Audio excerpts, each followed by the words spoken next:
I always support the use of references when drawing as a way to avoid making any silly mistakes, even more if you're learning and you're trying to improve. That's why I decided to take a few pictures of my eyes to use as a study exercise. This way I can show you guys my approach on how I draw stylized eyes and how to get them look the way we want them to. I think it's a really good exercise overall, and not just for the eyes, but for drawing anything in general. The more you draw something, the more used to it you'll get, and both your brain and your hand will memorize the brushstrokes you usually do when you're drawing something, to the point that you will no longer need references because it will all come natural to you. So practice really makes perfect.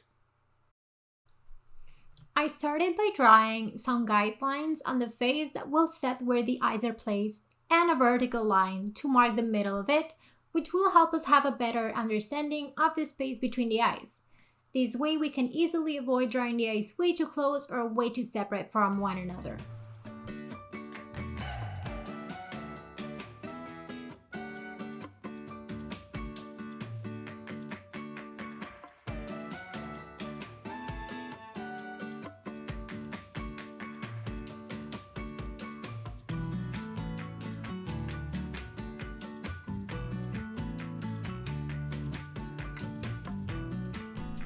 For a more natural looking expression, most of the time the eyelids will slightly cover the top part of the eye, so it will not show a perfectly round circle for the iris.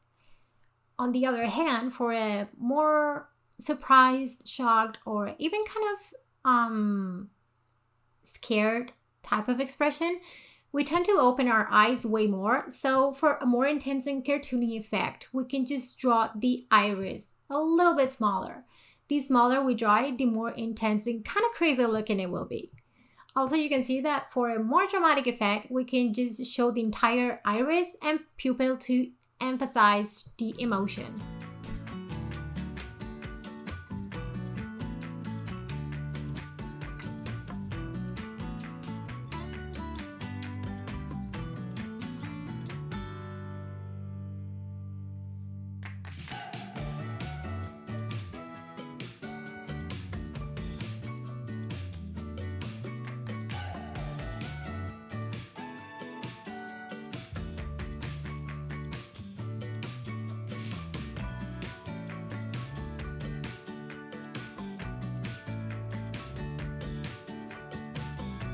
You can see that I'm drawing a small shape next to the eyes, showing the base shape that I use to draw each set of eyes, which will change depending on the perspective, the point of view, and which side the eyes are looking at. Hence, the line in the middle, which marks where the iris should be placed.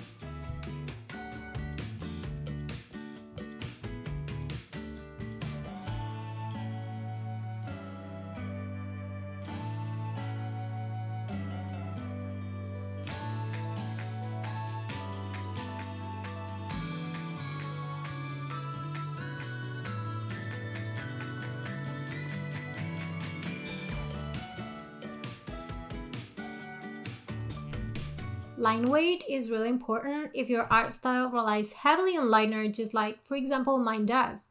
So for the eyes, I usually draw a thicker line for the upper eyelashes and for the outer edges of the eyes in the waterline. When it comes to the inner side of the waterline though, I tend to make the lines thinner and even a bit broken in some bits, which I think gives a nice effect and makes the line work feel less tense and more natural looking.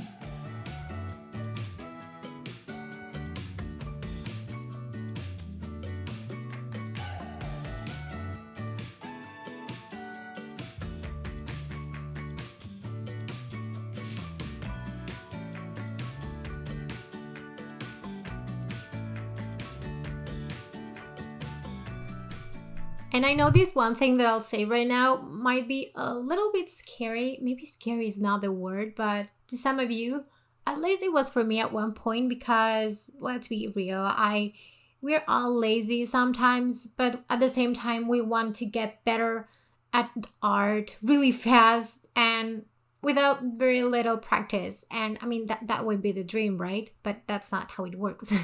So I just want to say a little tip. And that tip is to remember to flip your canvas from time to time. We often feel more comfortable drawing certain things from one side that when we flip it and we see how it looks from the other side, its shape might look a little bit weird. So, by flipping the canvas from time to time, it will prevent this kind of mistakes, and your drawing will definitely look more even once it's finished. It will take you longer, of course, and you might struggle a little bit because it's complicated and it's difficult to draw things balanced and aesthetically pleasing to the eye, but it's all part of the learning process.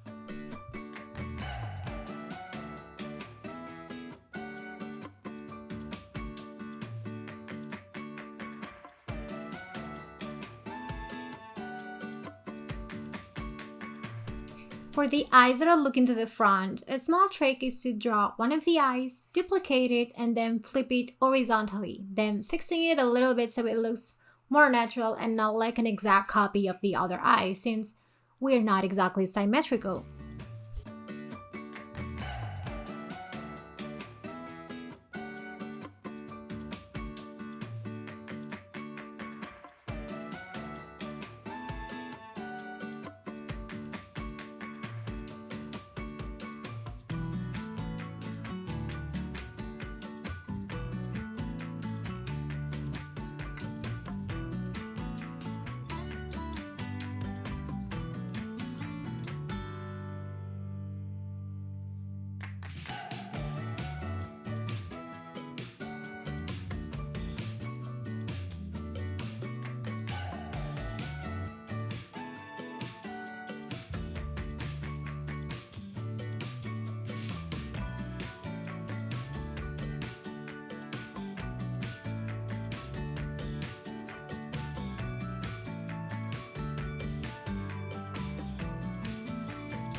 It is said that the eyes are the window to the soul, so getting them to look and express the right emotion is what makes and helps a character come to life. Understanding how the eye moves is really important when we are creating a character. Also, it's important to take into consideration that different eye shapes can tell a lot about their personality. For example, typically someone with more rounded eyes will probably have a softer, cheery, and bubbly personality, and someone with an elongated eye shape or a more geometrical or triangular eye shape can give off the feeling of someone rather serious or even intimidating. Although this is not always like that because character design is so wide and these are just stereotypical concepts. These traits can vary and change depending on our perception of people, the visual library in our head, and our different experiences in real life. There's really no right or wrong choice as long as we can manage to convey what we aim for to the audience. These things are kind of like a common based concept that we are there to help us improve and guide us on how we decide to build our characters.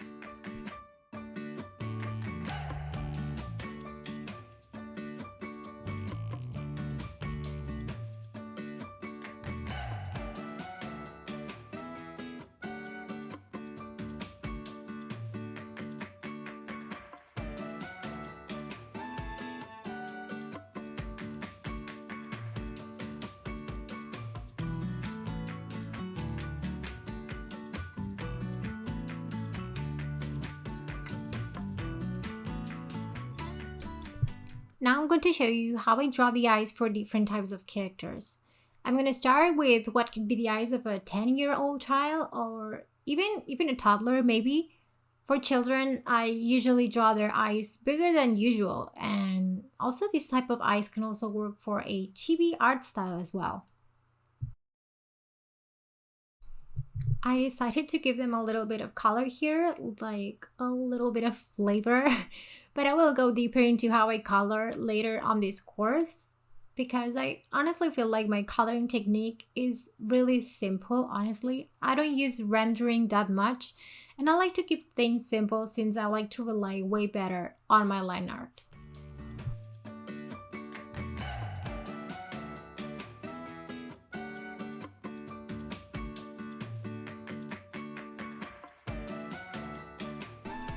For the mature adult eye shape, I went for a stronger and rather harsh look drawing some expression lines, but not too many, unless we're going to be drawing an elderly character like a grandma or a grandpa.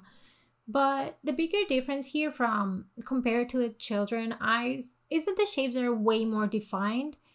And I also usually draw the nose larger and bigger, which, fun fact, did you know that noses and ears never stop growing? If you check any character design of an old person, you'll notice that probably their nose and their ears are bigger and are the features that stand out more on their face. And that's why. Now, for the young adult slash teenager eye look, you could say that it's kind of like a mix between the two that I just previously did.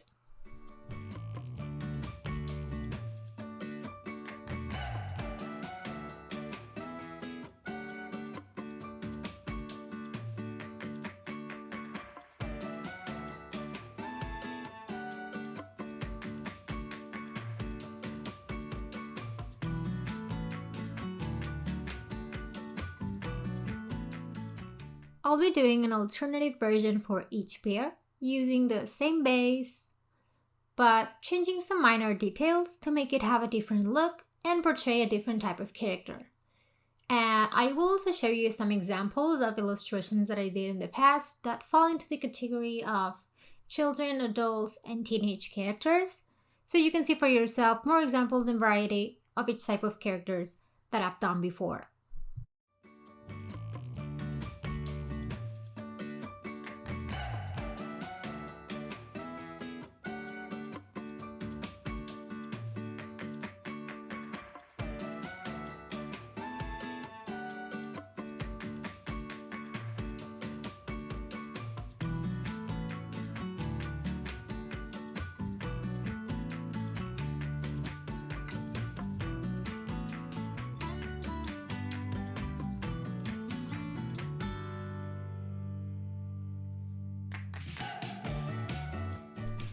And here's all the eyes that I've done for this last bit of the eyes lesson, with some notes that I added and mentioned throughout the class, and also some extra ones that I felt that could be useful to take into consideration when portraying emotions through the eyes. Hi everyone, I really hope this lesson was helpful to all of you, and I want to encourage you as exercise after this lesson to do the same that I just did. You can even use the pictures I took of my own eyes as reference, or you can just take pictures of your own eyes if you'd like, or someone else's eyes, so you can practice all these different shapes, different angles and perspectives, and get better at drawing stylized eyes. I hope this was fun and it was helpful to all of you, and see you guys on the next lesson. Bye!